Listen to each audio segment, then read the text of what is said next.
Primero pedir perdón, voy a poner aquí, porque si no luego me enrollo, voy a poner que me avise, pero ahora no funciona.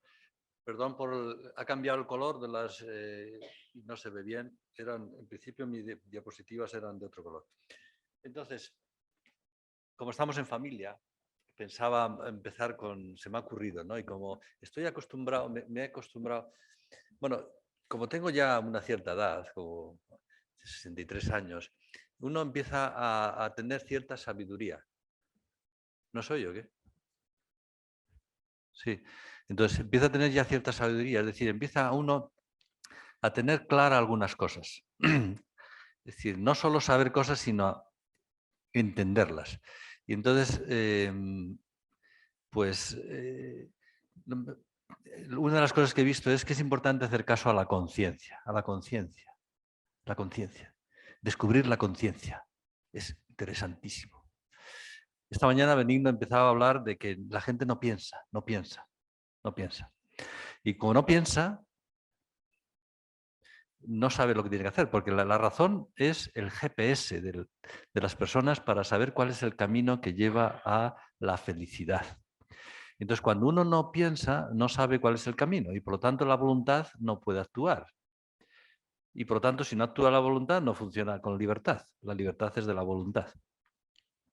Porque supongo que os ha pasado que cuando uno no sabe lo que tiene que hacer, no hace nada, porque no sabe no sabe si tiene que comprar este coche o lo otro, no sabe que hasta que no tiene claro lo que tiene que hacer, no puede hacer nada.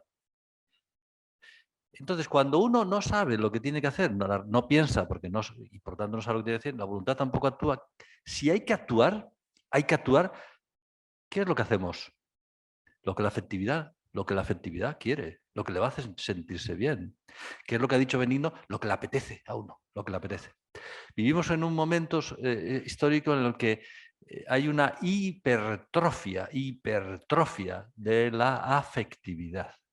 Y cuando se hipertrofia algo, se atrofia otra cosa. Y lo que se está atrofiando es la razón y la voluntad libre.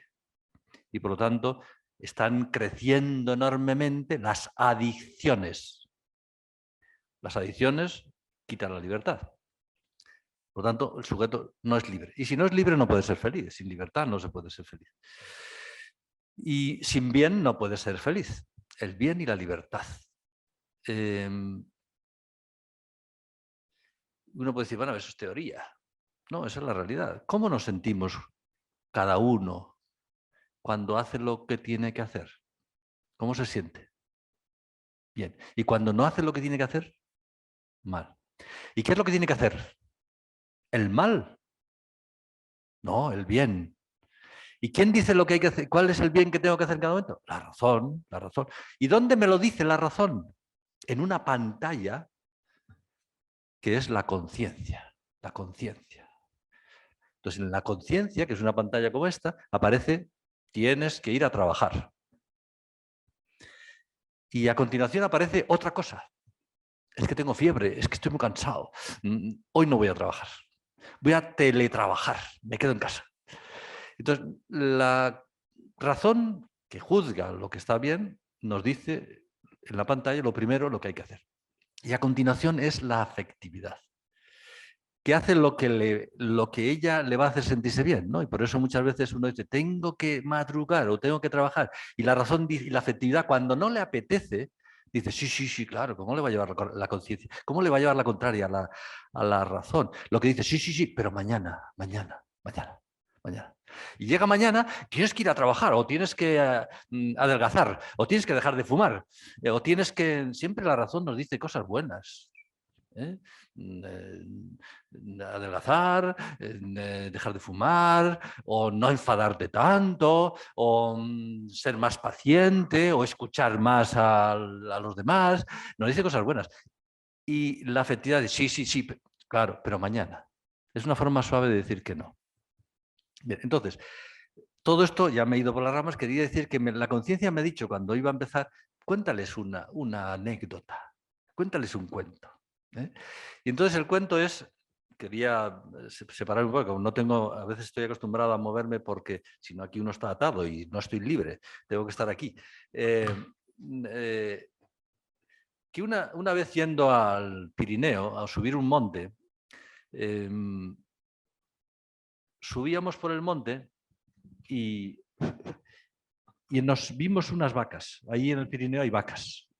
Vacas. Entonces nosotros íbamos y ellas nos miraban con cara de vaca. Con cara de vaca. Y entonces nosotros subimos, ellas estaban comiendo hierba. Entonces, casi sin levantar, sin dejar de comer, nos miraban. Y entonces subimos 4 horas, porque los 3000 en el Pirineo requieren 4 horas de subida y 4 horas de bajada. Y entonces cuando bajamos, nos volvimos a encontrar con las vacas. Algunas, que eran las más rápidas, ya habían acabado de comer hierba y habían llenado la panza. En cambio, otras más lentas seguían comiendo hierba. Las que ya habían comido todo lo que tenían que comer estaban sentadas con cara de vaca y estaban rumiando. Empezaban a rumiar ya. Entonces ya estaban rumiando. Rumiar. Y las otras todavía estaban masticando la hierba. Porque claro, ¿saben ustedes cuál es la filosofía de la vaca? La filosofía de la vaca es trabajar para el hombre, que es el gran ser de la creación, que es el ser libre y racional. Entonces, como el alimento más abundante en la naturaleza humana, ¿cuál es? La hierba, la hierba, la hierba. Entonces, pero ¿qué es lo que pasa? Que el ser humano no puede digerir la hierba. No tiene una enzima para destruir el almidón que tiene la hierba y producir glucosa. No tiene esa enzima. Entonces necesitábamos un ser intermedio, que es la vaca, que sí tiene una enzima para romper el almidón, que es un hidrato, en trocitos, y que producir ese alimento, que es el más abundante, en chuletones de vaca, en leche estupenda, con una nata maravillosa, que ahora les quita la nata a todo. Estamos en una sociedad solf. Y entonces, yo cuando a veces, yo que soy de pueblo y que allí en el pueblo las vecinas que tenían vacas llevaban la leche a mi madre, y mi madre la hervía, ya ahora no se lleva, pero se hervía la leche, se ponía en el fuego y había unos recipientes que tienen una tapita con agujeros, y entonces subía la leche, subía la tapa y se retiraba, pero tenía que subir dos veces para estar ya higienizada la leche, para evitar que la brucelosis, la famosa brucelosis, nos pillase. Y entonces mi madre cogía la leche y, como la leche de vaca buena tiene una nata estupenda, pues quitaba la nata, la guardaba para hacer luego unas galletas maravillosas. De estas galletas que tú cogías una galleta, la untabas en la leche y desaparecía, el café, y desaparecía el café y se quedaba todo en la esta, porque empapaba todo el café, ¿no? Y entonces eran unas galletas estupendas. Bueno, entonces la vaca produce del alimento más abundante, que es la hierba, chuletones y leche para el ser humano, para comer luego el ser humano, que es el gran personaje de la creación. Pero entonces, esto viene a que cuando yo estaba escuchando a Benigno y cuando estaba escuchando a los que se decía, digo, me tienen que dar tiempo para rumiar todo esto, ¿no? Porque todo esto es tan raro que salga, uno no aparece en la televisión, en la prensa, entonces no solo tengo que oírlo, tengo que empaparme de ello, tengo que recrearme en ello, me tiene que calar hasta el corazón, me tiene que sentir bien, ¿no? Me tiene que hacer sentir bien. Porque la cabeza lo entiende, pero tiene que entender el corazón. Entonces necesitamos un tiempo para digerir lo que hemos visto. Cosas bonitas, personas, cosas de Benigno. Por cierto, Benigno tiene muchos vídeos en YouTube y es una gozada oírle, ¿no? Porque es increíble qué lógica tiene, qué claridad de ideas, ¿no? Bueno, entonces, que ya me estoy enredando. Entonces, hay que rumiar un poco esto para que nos quede un fondo bueno. Un fondo que cuando luego hablemos con la gente saldrá, como los pozos del café. Uno piensa, es que quedarse con todo esto, no hay que quedarse con todo esto. hay que quedarse con lo que se queda uno, que está ahí. Pero luego sale. Y dice, por lo que he dicho, porque nos lo hemos quedado y luego lo transmitiremos a otras personas. Y será como esas ondas del lago cuando uno tira una piedrecita y va extendiéndose. Entonces, mi tema es el diálogo humano. Es importante que haya vida, pero es importante que la vida del ser humano sea feliz, feliz. A veces cuando yo estaba con los pacientes, bueno, con pacientes que tenían terror al COVID, tenían pánico al COVID y todos no sé qué, los de quemar mascarillas, el gel, estaban obsesionados y aterrorizados por el COVID. Yo les decía, mira, es mucho mejor morirse de COVID, es mejor morirse de COVID que vivir aterrorizado del COVID. Porque claro, con terror no se puede ser feliz. ¿Y para qué quieres vivir una vida aterrorizado? Es mejor que te mueras, porque vivir con terror es terrible. El miedo es el gran enemigo de la libertad y por lo tanto es el gran enemigo de la felicidad. No se puede vivir, no se puede ser feliz con miedo. Porque el que actúa con miedo no actúa con la razón ni actúa con la voluntad libre. Es un esclavo de sus miedos. Y estamos generando una sociedad de gente joven y que será el futuro de esta sociedad de personas miedicas,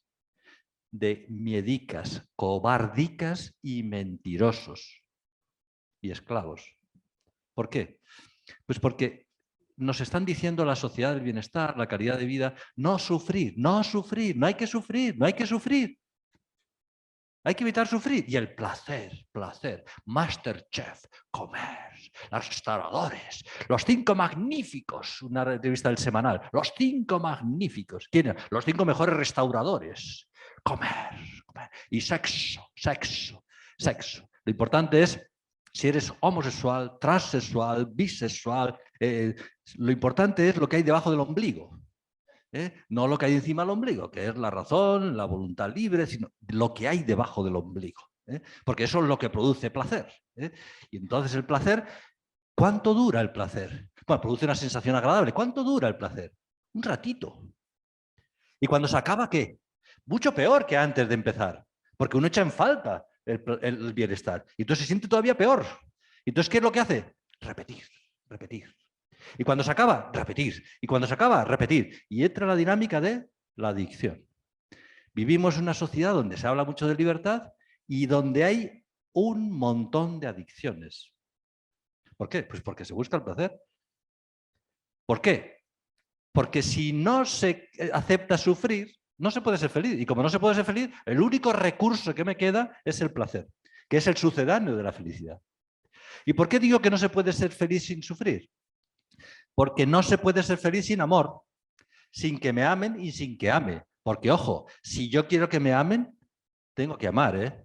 Porque si me quieren y yo no quiero, un amor no correspondido se apaga. Por lo tanto, si quiero que me quieran, tengo que querer. Si no, se sentirá fatal porque me quiere y yo no le correspondo. Eso es terrible. Y por lo tanto, no se puede ser feliz sin amor. Pero ¿qué pasa cuando uno ama? Que se lo pregunten, no lo digo al Madrid ahora, que se lo pregunten a los de Osasuna, a los del Alavés. Hace falta tener narices para ser aficionado del Alavés, del Osasuna. Eso es de cada 5 partidos, 4 sufrir. Pero no se cambian ninguno, ¿eh? Todo el mundo quiere seguir siendo de los Osasuna. Sí que eso es lealtad, ¿eh? Lealtad. A la mujer o al marido no, pero a un equipo de fútbol, qué compromiso. Y no ha habido compromiso público. Uno no ha hecho promesa de amor, nada, de los Osasuna. Entonces, cuando uno ama, sufre, porque el que yo amo está sufriendo y yo entonces sufro. El que yo amo no lo tengo cerca y entonces sufro. El que yo amo no me ama como yo le amo, y entonces sufro. Por lo tanto, como no hay que sufrir, pues no hay que amar. Y entonces la gente se vuelve egoísta, egocéntrica y no quiere amar para no sufrir. Tener hijos, tener hijos. ¡Ja! Mejor un perro, porque si luego le pasa algo, pues lo vamos al veterinario y tal. Porque un hijo, lo que te hace sufrir un hijo, Mira que se te sale mal. Y esto que dicen que lo de los porros, con lo de los porros en la adolescencia, es que son insoportables. ¿Qué hago yo? Yo no quiero sufrir por un hijo. Quiero sufrir por un equipo de fútbol, pero por un hijo ni hablar. Entonces, la gente no quiere amar. Claro, como es muy difícil tener un hijo y no quererle, hombre, si yo pudiese, a veces me dicen los padres, mira, me traen un hijo que es, que les está volviendo, dice, haga usted algo, es que no podemos vivir más, nos están matando. Y yo les digo, bueno, pero hay una cosa más fácil de conseguirlo, no le quieran y no sufrirán. Pero ¿cómo no voy a quererle? Pues entonces si le quiere tiene que estar dispuesto a sufrir, porque amar supone sufrir. Entonces la clave no es no sufrir, porque en la vida no se puede vivir la vida sin sufrir, porque no se puede ser feliz sin amar. Lo importante es aprender a sufrir con buen humor, con buen humor.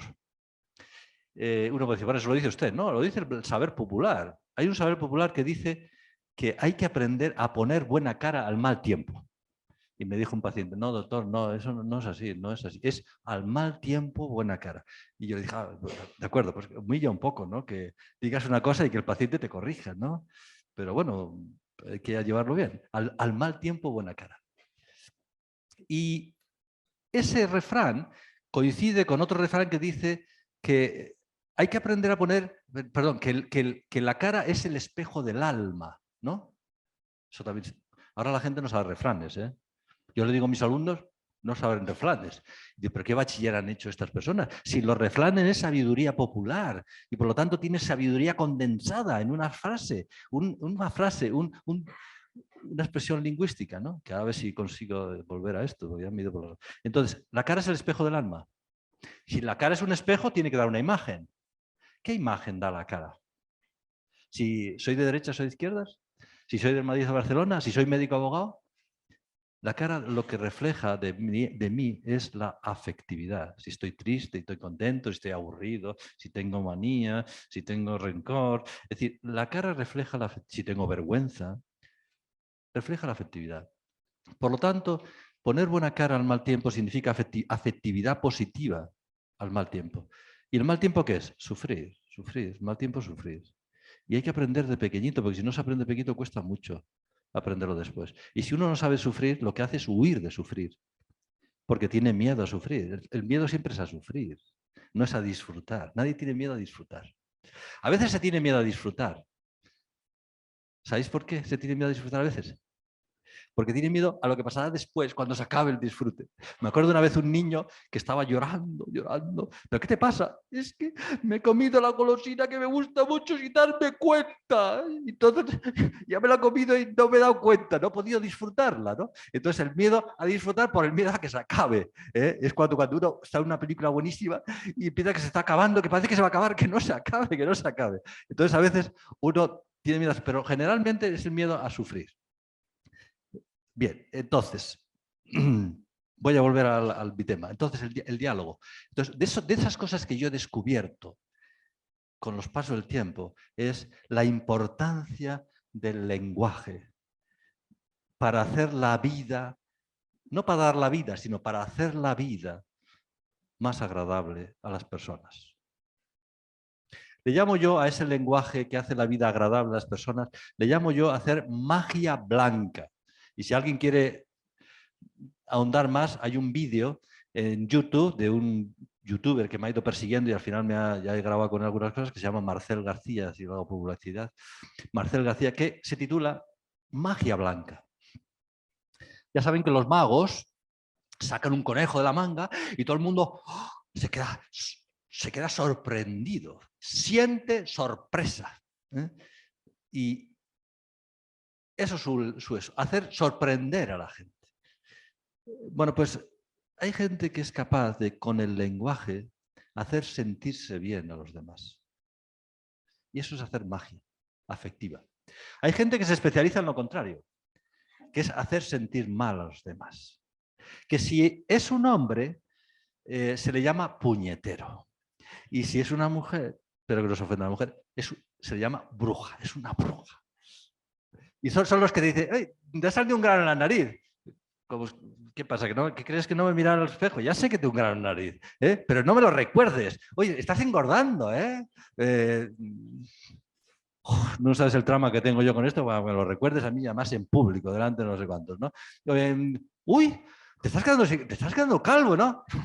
¿De acuerdo? Son esas personas que saben, son tan listos, que saben dónde está la llaga de hacer sentirse a los demás. Y se sienten muy bien, ¿no? Se sienten muy bien, pero los otros se sienten mal. Y como se van acostumbrando, siguen acostumbrándose y se lo salen ya automáticamente. ¿Y qué les pasa a esas personas? Que se quedan solas, porque nadie quiere estar al lado de una persona que te hace sentirse mal. Y por lo tanto se quedarán solas. No tendrá nadie que les haga, que les quiera. En cambio, los que hacen sentir bien, porque son capaces de decir, son capaces de tener empatía y ponerse en el lugar de la otra persona y saber lo que le va a hacer sentirse bien. Y se lo digo gratis, además. Lo digo lo de gratis porque ahora diré otra cosa. Le digo eso que le va a sentir bien y le hace sentir bien. Entonces todo el mundo quiere estar al lado mío porque le voy a hacer sentir bien. Entonces siempre estaré acompañado. Y como le hago sentir bien, se sienten agradecidos y quieren hacerme sentir bien. Entonces me quieren. Y entonces voy a ser feliz. Lo digo lo de gratis porque mucha gente invita o regala cosas o invita a comer o a tomar un café. ¿A quién? A los que quiero, para que se sientan bien. Yo sé lo que me quiere la gente, porque a veces me invitan a lo que me quiere la gente por la cantidad de comida que me hacen comer. Cuando empieza, coma más, coma. Entonces, ¿cómo me quiere esta gente? ¿No? Porque, por lo menos en el norte, cuando te quieren mucho, te lo demuestran poniéndote montones de platos, 5 platos, 6 platos, de todo, ¿no? Entonces, te quieren mucho, porque quieren que te sientas bien. Entonces, utilizar el lenguaje para hacer sentirse bien. Al principio puede costar, como cuesta hacer un deporte, el golf o el pádel y tal. La gente invierte eso porque luego disfruta. Utilizar el lenguaje positivo y no decir cosas negativas. Vivimos en una sociedad que está de moda el negativismo. Hay personas tóxicas que intoxican. Son personas negativas que están siempre comentando lo negativo. Y lo negativo hace sentir mal, ¿no? Entonces se ha puesto de moda el quejarse, el quejica, el victimista. Porque no se cae, porque a mí siempre me pasa esto, me han puesto otra multa, no sé cuánto. Entonces, claro, si se lo cuenta a la gente que me quiere, pues les voy a hacer sufrir, porque les estoy diciendo que estoy sufriendo y pues lo voy a hacer sufrir. Pero claro, es que no puedo sufrir solo, ¿no? Necesito que me acompañe. Entonces tengo que ir salpicando a todo el mundo y quiero que los demás sufran conmigo, para que no me dejen solo, ¿no? Porque sentirse solo es desagradable y si estoy sufriendo y solo, 2 veces desagradable. Por lo menos los demás. Y entonces, cada vez que una persona sufre, hace sufrir a los que más quiere, que son los que le rodean. Bien, entonces, es importante eso. Y dentro de eso está el lenguaje de la afectividad positiva. Yo, una anécdota, ¿no? Una madre y una hija, aquí la madre y aquí la hija única, no voy a entrar en el motivo, con problemas y estaban las dos presentes. Le dije a la hija, ¿tú quieres a tu madre? Entonces le mira a su madre, me mira a mí, me mira a su madre. Que si le quieres a tu madre, pues igual no oye bien, ¿no?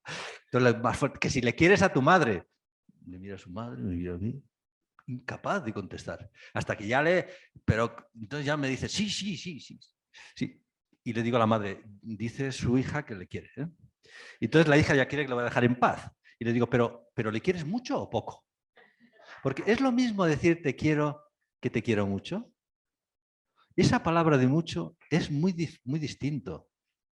Muy distinto. Entonces le digo, ¿le quieres mucho o poco? Y entonces vuelvo a mirar a la madre otra vez. Que si le... sí, mucho. Y le digo a la madre, que dice tu hija que te quiere mucho. Y le digo a la hija, ¿y tú se lo dices a tu madre? Le dirá a su madre, me dirá a mí. Que si le dices a tu madre que le quieres... No.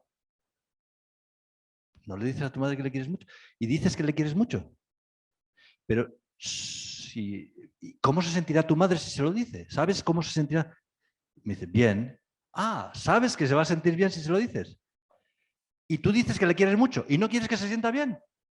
No entiendo por qué no se lo dices. Porque si le quieres mucho, se lo dirías para que se sienta bien, ¿no? Es lógico, eso es lógico, ¿no? Entonces, si eso es lógico y no lo hace, ¿dónde está la razón? ¿En la lógica o en la afectividad? En la afectividad. En la afectividad de la hija. ¿Por qué esa hija no se lo dice a su madre? ¿Por qué? No es lógico. Tiene que ser afectivo. Tiene que haber una razón afectiva. Porque tienen que saber que la gente que hace cosas mal no lo hace porque piense que está bien.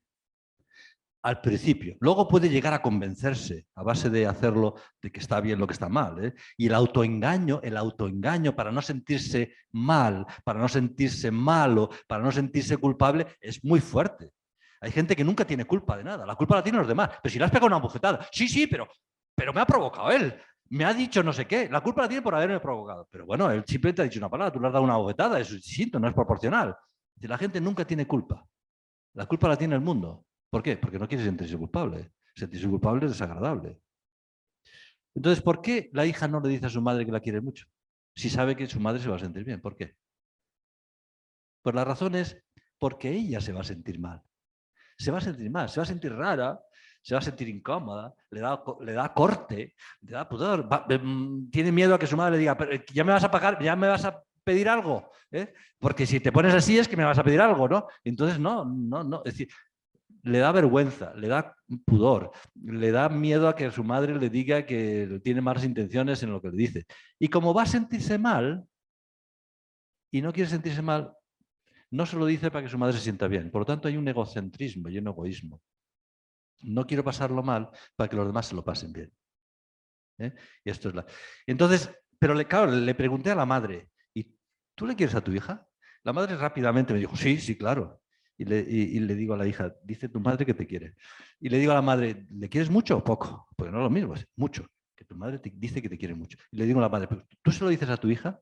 No. Ahora entiendo por qué tu hija no te lo dice a ti. Porque es muy importante decir a los hijos cómo se sienten los padres por dentro, cuando se sienten bien, también cuando se sienten mal, pero cuando se sienten bien. Y voy a explicar la razón por qué es importante, que es lo del lenguaje afectivo. Claro, si un padre le dice a su hijo que le quiere mucho, pues como está relacionado querer con valer, lo que vale se quiere y lo que no vale no se quiere. En esta vida hay dos cajas en abstracto. Los chinos tienen muchas cajas de muchos tamaños, pero en abstracto hay dos cajas. La caja fuerte, donde se guardan las cosas valiosas porque se quiere, y la papelera, donde se guarda lo que no vale porque no se quiere. Entonces, valer y querer están muy bien. Si yo le digo a mi hijo que le quiero y que le quiero mucho, él va a asociar que valgo. La autoestima va a mejorar. Va a mejorar la autoestima.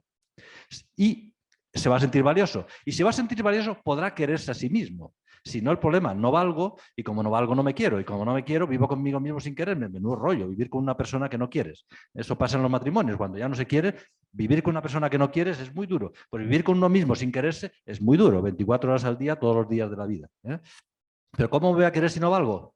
Porque nadie me ha dicho que valgo. Y nadie lo me ha dicho porque nadie me ha dicho que me quiere.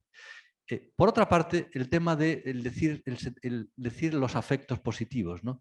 Yo le digo a los padres, ¿tú te sientes orgullosa de tu hijo? ¿De alguna cosa que tiene tu hijo? Sí. ¿Le has dicho alguna vez que te sientes orgullosa? No. Pero no te das cuenta de que si le dices que te sientes orgullosa, es que él va a pensar, uno no se siente orgullosa de un desastre, sino de una cosa valiosa. Va a pensar que es valioso. ¿Le has dicho alguna vez tú sientes admiración por alguna cosa que tu hijo tiene o tu hija tiene? Sí. ¿Se lo has dicho? No. ¿Por qué no le dices que sientes admiración? Porque uno admira lo valioso y por lo tanto él va a saber que tiene una cosa valiosa. Y si sabe que tiene una cosa valiosa, que tiene una joya, tratará de no perderla. Pero si nadie le dice que tiene algo valioso, puede ser que deje de usarla y la pierda. ¿Cuántas veces los padres están diciendo a sus hijos lo que no hacen bien, lo negativo, para que dejen de ser menos negativos? Es la educación negativa, es decir, no seas desordenado, no seas desordenado. Y el hijo, a base de luchar, será menos desordenado. Y que tienes que no ser mentiroso, y cada vez será menos mentiroso. Pero nunca será sincero, nunca será ordenado, porque simplemente lo que estará es luchando por ser menos negativo. Pero si no le dices lo positivo que tiene, dejará de hacerlo y perderá lo positivo. Hay que decir lo positivo, hay que decirle que admiro y que valoro y que siento orgulloso por lo positivo. Bien, entonces, el lenguaje de la afectividad positiva, decirle a los demás, porque cuando un hijo sabe que si llega a casa y su madre le dice, no sabes qué alegría me da verte en casa, él sabe que él es capaz de producir alegría en su madre. Y sabe que él es capaz de poner emociones en su madre y en su padre. Y entonces se empieza a dar cuenta el joven que las demás personas tienen un mundo que se llama la afectividad, que puede ser positiva y negativa. Y entonces empieza a tener en cuenta eso. Y si empieza a tener en cuenta eso, va empezando a desarrollar lo que se llama la empatía. La empatía es ponerse en el lugar de la otra persona, no en lo que piensa, sino cómo se siente. ¿Cómo se siente? Pero si mi madre nunca me ha dicho que siente nada, me ha dicho que ella no siente nada, que no tiene afectividad, que es una piedra, pues yo no voy a procurar que se sienta bien mi madre, que es lo que hacen las personas empáticas. Voy a procurar que la gente se sienta bien, porque da mucha alegría hacer sentirse bien a los demás. Y entonces el joven lo que va aprendiendo es a escoger aquellas conductas de doble efecto positivo, porque el joven lo que quiere es sentirse bien él. Pero si escoge aquello que me hace sentir bien y que a la vez hace sentir bien a los que yo quiero, mato dos pájaros de un tiro. Se sienten bien los demás y me siento yo bien. Y cuando yo me siento bien porque he hecho una cosa que me siento, pero a la vez hago sentir bien a mi madre, me siento doblemente bien porque hacer sentir a los míos me hace sentir todavía bien. Y por lo tanto tengo todavía más premio. Si no sé que los demás se sienten, escogeré una cosa que me va a hacer sentir bien a mí. Y por lo tanto me voy a hacer egocéntrico y egoísta. En cambio, si escojo una cosa que me hago sentir bien a mí y también a los que yo quiero, me hago también caritativo y altruista. Porque aquellos que escogen hacer sentir bien a los demás y yo sentirme mal, esas son las personas sumisas, dependientes emocionalmente, pero no, porque lo ideal es amar al prójimo como a uno mismo, las dos cosas. Hay gente que siempre vive para agradar a los demás, aunque ellos estén estresados o estén amargados, etc. Y eso es un error, porque tienen que quererse a sí mismos, primero, y luego a los demás. Bien, entonces, el lenguaje humano positivo, el lenguaje humano enriquecedor que hace a las personas felices sin tener que comprar un regalo, sin tener que comprar unas flores, sin tener que invitarle a comer, es gratis. Dentro de esto, yo estoy en una campaña personal de que no se pierda la palabra maravilloso o maravillosa. Porque qué poca gente usa la palabra esa, ¿no? Y entonces, me gusta decir mucho a las personas, sobre todo a las mujeres, porque a los hombres les digo son unos fenómenos, eres un fenómeno, porque decirle eres maravilloso, es un poco cursi, ¿no? Eres un fenómeno.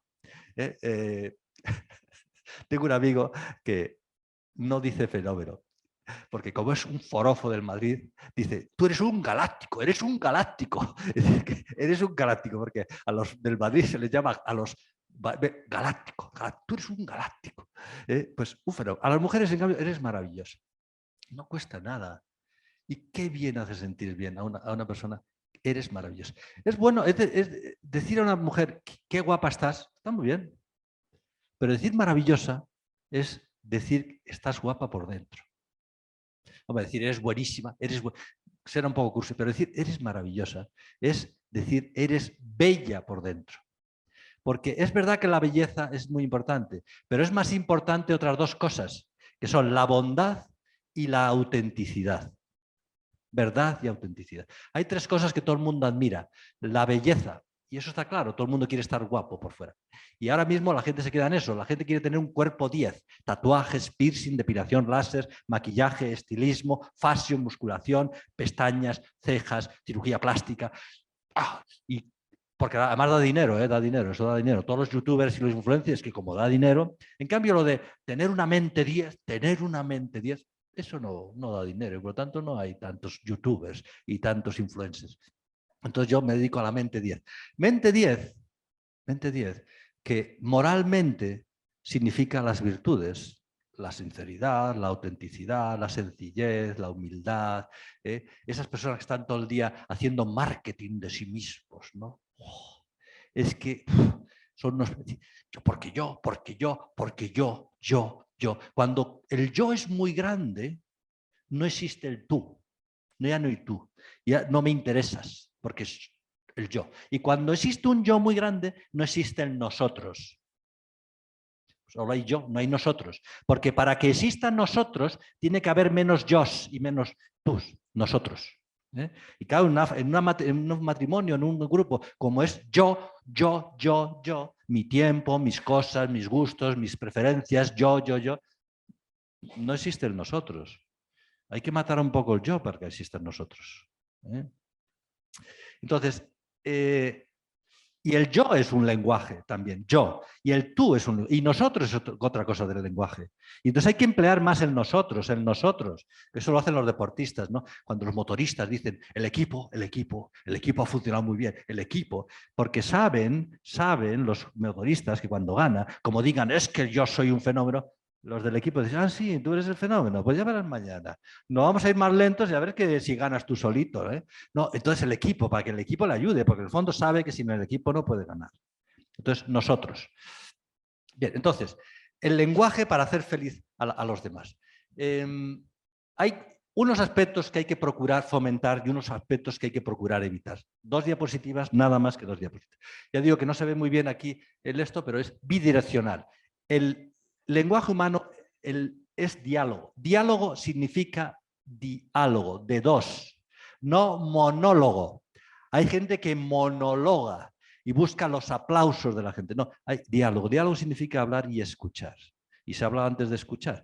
No sabéis lo que transforma a la gente, sobre todo a la gente joven, escuchándolas. Escuchándolas. Yo les digo a los padres, mira, cuando un hijo tuyo se porte mal, antes de decirle, antes de castigarle, dile, oye, hijo mío, he visto que me has engañado. He visto que me has desobedecido. Tengo una gran curiosidad. Tú eres una buena persona, porque has tenido unos padres maravillosos. Entonces tú eres una buena persona. Entonces tengo una gran curiosidad, ¿por qué? ¿Por qué? ¿Por qué me has desobedecido? ¿Por qué me has mentido? ¿Me podrías explicar, por favor? Y escucharle.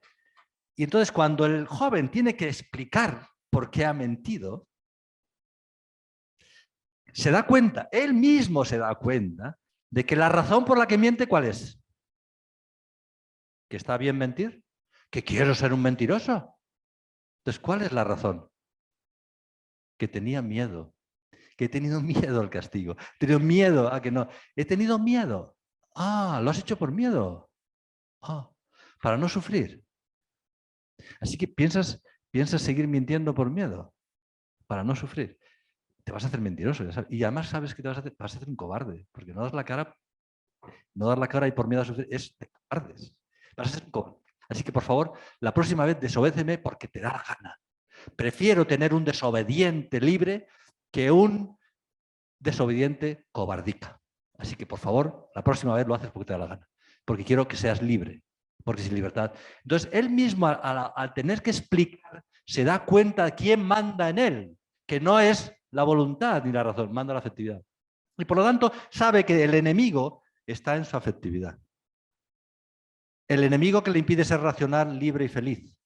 Y por lo tanto, ya el peligro no está afuera, está dentro. ¿Cuándo una persona es violenta con los que quiere? Me acuerdo de una chica que le decía, una vez me dijo, ¿sabe lo que me ha dicho mi hija? ¿Sabe lo que me ha dicho mi hija? Porque no le dejé el móvil, no le dejé salir. Mamá, te odio, ojalá no me hubieses parido y tal. Pero ¿cómo le puedes decir? Es que estaba enfadada. Y cuando uno está enfadado, dice cosas que no debe o que no piensa. La ira hace ser violento con las palabras, con el pensamiento y hace sufrir. La ira provoca violencia y la violencia produce daño a los que más quieres. Y luego te va a sentirte culpable. Entonces, esto vendrá en la siguiente diapositiva, el tema de la ira, el tema del miedo, ¿no? Entonces, bidireccional, escucharle a los hijos, escucharles, para que se escuchen a sí mismos, darse cuenta de qué es el que les mueve. y por qué hacen las cosas mal cuando no quieren hacerlos mal. Y entonces saber dónde está la raíz del mal suyo, que son las emociones negativas. No es la razón ni la voluntad, sino la afectividad negativa. El miedo, la ira, la tristeza. Miedo, ira. Hay cuatro emociones básicas. Luego hay vergüenza, asco, pero básicas 4. Miedo, ira, tristeza y alegría. La alegría es la única positiva, de las 4 básicas. ¿Saben cuáles son la patología psiquiátrica más frecuente ahora? Y siempre, en niños, adolescentes y en adultos. ¿Cuál es la patología más frecuente? La depresión, ¿no? La depresión es tristeza patológica. Y los trastornos de ansiedad, fobias, obsesiones, pánico, ansiedad generalizada, estrés, eso es ansiedad. La ansiedad es miedo. Uno se pone nervioso en un examen porque tiene miedo a suspender. Se pone nervioso hablando en público, tiene miedo a hacerlo mal y que le rechacen, que no lo aprecien, no le quieran. Si no le quieren, va a sufrir. La patología más frecuente es el aumento patológico del miedo, de la tristeza.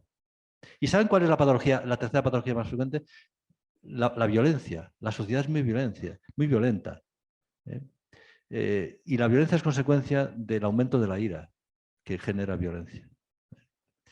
Entonces, si uno no es capaz de controlar su afectividad, no será racional ni libre y además será mala persona, porque las emociones negativas me hacen sufrir solo por tenerlas y me llevan a comportamientos negativos. Entonces, oírles. Después, positivos, ser positivos. Lenguaje positivo, hablar en positivo. Que hacen sentir bien, hablar de virtudes, de valores, de conocimientos, de lealtad. Hoy hemos oído cosas muy bonitas que nos hacen sentirnos bien. Hablar de cosas positivas. Es una pena estar todo el día hablando de desgracias, de problemas, hablar de cosas, de virtudes, de gente que tiene virtudes, no de gente que tiene de cosas valiosas que uno ha descubierto, de conocimientos. Cuando uno tiene hambre, ¿qué impulso siente? A comer. Cuando tiene sed, a beber. Cuando tiene sueño, a dormir. Porque las necesidades insatisfechas hacen sufrir. Bueno, pues cuando uno tiene ignorancia, tiene dudas, incertidumbres, no sabe las cosas, sufre. Porque la inteligencia tiene hambre de saber. Hambre de saber. ¿Has visto los niños muy inteligentes y por lo tanto tienen mucha inteligencia y tienen mucho hambre de saber qué es lo que hacen los niños muy inteligentes? Todo el día están preguntando cosas. Mamá, ¿y esto por qué? ¿Y por qué no sé cuántos? Oh, hijo mío, pregúntale a Google, porque Google lo sabe todo, pero yo no sé todo. Tienen hambre de saber y quieren saberlo todo.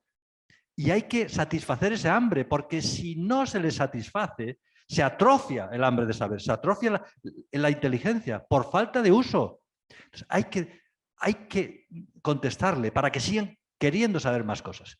Entonces, necesitamos saber cosas. Entonces ya les digo que he descubierto algunas cosas, el tema de la filosofía de la vaca, pero he descubierto, por ejemplo, seguir la conciencia, escuchar a la conciencia.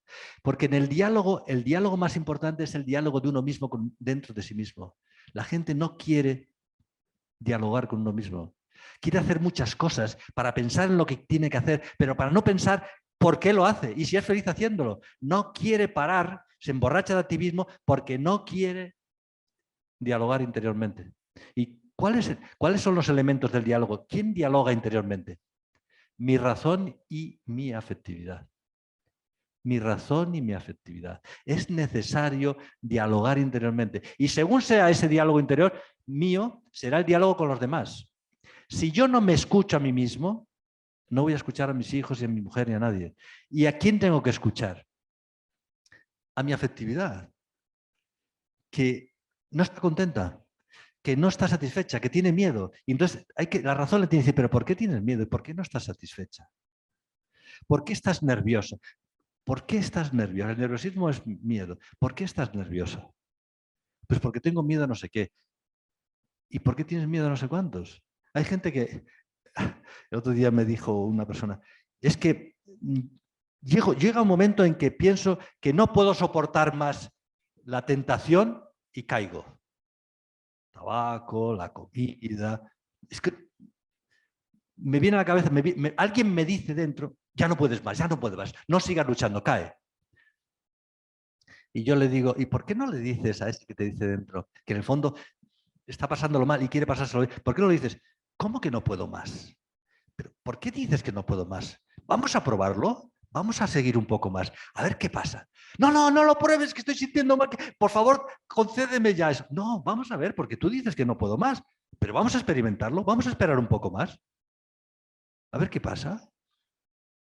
Porque igual te dejas convencer de que no puedes más y de que hay que caer en eso que te apetece, porque en el fondo quieres disfrutar eso y tú sabes que no debes hacerlo. ¿Por qué no le dices, oye, vamos a comprobarlo? Un día más, a ver si puede ser. ¿Y qué es lo que pasa cuando uno comprueba, cuando uno cree que no puede más y espera un día más? Que se da cuenta de que sí se puede. Y si consigo un día más, ¿por qué no voy a conseguir otro día más? Pero como te creas lo que dice el de dentro, que está deseando, mañana, mañana, hoy no, que estás muy cansado, hoy no hagas esto, déjalo para mañana. Tengo que ordenar, las mujeres, tengo que ordenar no sé qué. Pero es que no tengo tiempo. Y como no tengo tiempo, no ordeno. ¿Y por qué crees que no tienes tiempo? ¿Pero por qué te crees que ¿Quién te dice que no tienes tiempo? Vamos a ver, ¿qué pasa? ¿No será que la afectividad no le apetece y lo que está diciendo es que no tienes tiempo? ¿Te está engañando? ¿Por qué no le retas? Y dices, voy a ver si tengo tiempo, voy a empezar a ordenar un poco. O voy a empezar a dialogar un poco y llegar a acuerdos, porque otra de las cosas importantes es llegar a acuerdos dentro de uno mismo. Es verdad que no puedo ordenar todo, pero igual puedo ordenar un cajón, un solo cajón. O cuando un alumno tiene un tocho de folios, es que esto es imposible. Dialoga con el dentro. Es verdad que es imposible ese tocho, pero una página, ¿por qué no empezamos con una página? O tengo que dejar de fumar, pero es que con el estrés que tengo no puedo. Bueno, pues igual no vamos a dejar de fumar, pero ¿qué te parece si fumamos cada hora? Un pitillo a la hora. Pero ni un minuto antes ni un minuto después. Quedamos a la hora y a la hora. Y por lo tanto ya tengo yo algo, ya estoy fumando cuando yo quiero. Porque claro, si fumo cuando me apetece, nunca me va a dejar de apetecer. Y cada vez me va a apetecer más, estoy perdido. En cambio, si fumo cuando yo quiero, cada hora, cada media hora, ya estoy ejerciendo un cierto control. Igual un día quiero no fumar y dejo de fumar. Entonces, vamos a dialogar. Venga, la afectividad, tu afectividad, no fumamos, pero cada hora, ¿te parece? Hombre, cada hora, cada media hora. Bueno, venga, cada media hora. Porque si uno no llega a acuerdos personales, y en vez de ordenar todo, voy a ordenar solo un cajón, igual le cojo el gusto de ordenar un cajón, veo que, uy, qué bien ha quedado, voy a ordenar dos. Porque me he sentido tan bien que igual luego al final ordeno. ¿Por qué no le digo a ese que me dice, no tienes tiempo? Porque en el fondo no quiere hacerlo. Le digo, ¿cómo que no tengo tiempo? Para ordenar un cajón igual sí, ¿no? Llegar a acuerdos. Porque si uno no llega a acuerdos dentro de sí mismo, cediendo las dos partes, la razón y la afectividad, no voy a llegar nunca a acuerdos con los demás. Porque si soy intransigente en mi mundo interior, voy a ser intransigente con los demás. Creo que es hora ya, ¿no? Entonces, un lenguaje positivo, un lenguaje humano, de contar cosas humanas, hablar todo el día de la moda y de los maquillajes, del fútbol, es un rollo macabeo. Hay que hablar, yo le digo a las madres, ¿a ti qué te interesa de tu hijo cuando llega a casa? Que te cuente cuántos goles ha metido, que te cuente cuántos exámenes ha tenido, ¿qué te interesa que te cuente? Y me dice, no, ¿cómo se ha sentido? ¿Cómo se ha sentido? Ah, lo de dentro. Entonces, ¿cómo quieres que te cuente tu hijo lo de dentro? Los sentimientos que tiene. Si tú no le cuentas tus sentimientos, cuando él llega a casa o cuando se porta bien, ¿qué alegría te da? ¿Por qué no? ¿Cómo quieres que te cuente lo de dentro, que es lo interesante? Porque lo de fuera, describir lo de fuera. Hay gente, tengo pacientes que son grandes descriptores, me dicen todo lo que hacen. Pero ¿cómo te sientes cuando hacen? Oiga, yo le cuento lo que hago, pero no le voy a decir lo que siento. Oiga, mire, yo no soy del cuerpo, no le voy a decir desnúdese para tocarle la barriga. Yo lo que le tengo que decir es cómo se siente, desnúdese psíquicamente, cuéntemelo de dentro, porque lo de dentro, que es la afectividad fundamentalmente, es lo que más patología da, ansiedad, depresiones, etc. Por lo tanto, hay que hablar de lo de dentro, que es lo interesante del ser humano, para que luego me hablen de lo de dentro. Si no, estaremos todo el día hablando del tiempo, conversaciones de ascensor, ¿no? ¿Qué se habla en los ascensores? Todo el tiempo, no sé qué, ¿cuánto tarda este ascensor? Qué lento. Pues, rollo, hablar toda la vida con los seres queridos de temas de ascensor es que es un rollo. No me extraña que me aburra con mi mujer y con mis hijas, pero es que es un rollo.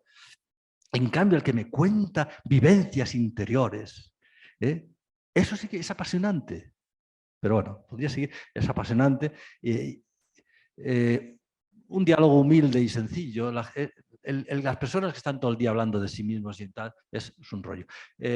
Con respeto a la libertad, no querer imponer las ideas a los demás, a los hijos, a la mujer, no querer convencer, porque querer convencer es una falta de respeto a la libertad de las personas. Y si no quieren pensar como nosotros, ¿por qué tienen que pensar como nosotros?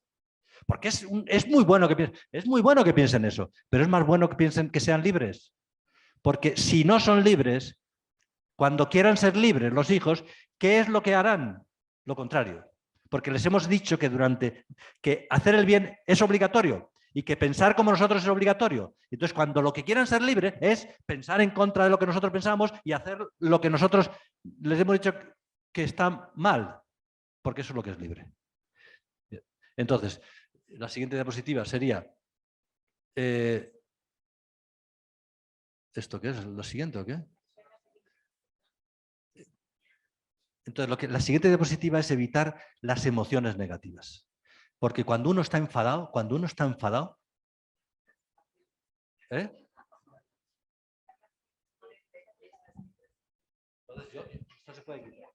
Entonces, cuando uno está enfadado, ¿qué dice? Cosas desagradables que van a hacer sufrir. Cuando uno tiene miedo, ¿qué habla? De miedos y transmite miedos. Ten cuidado, no sé qué. Todo el mundo metiéndose miedo a otro y tal. Cuando toques las barandillas del metro, porque ¿quién habrá tocado la bandera? Entonces todo el mundo va por la vida porque y no sé qué. Porque cuando uno tiene miedo, habla de cosas que dan miedo. Y cuando uno tiene ira, acaba hablando de cosas que hacen sufrir, porque dice que es crítico. Es crítico. Y dicen los defectos. Y cuando uno está triste, ¿qué piensa? ¿Qué habla? Cosas negativas, cosas tristes, pone triste a todo el mundo. Por lo tanto, hay que evitar las emociones negativas para ser positivo y poder hablar en positivo y hacer feliz a los demás. Y con esto me callo. ¿Vale?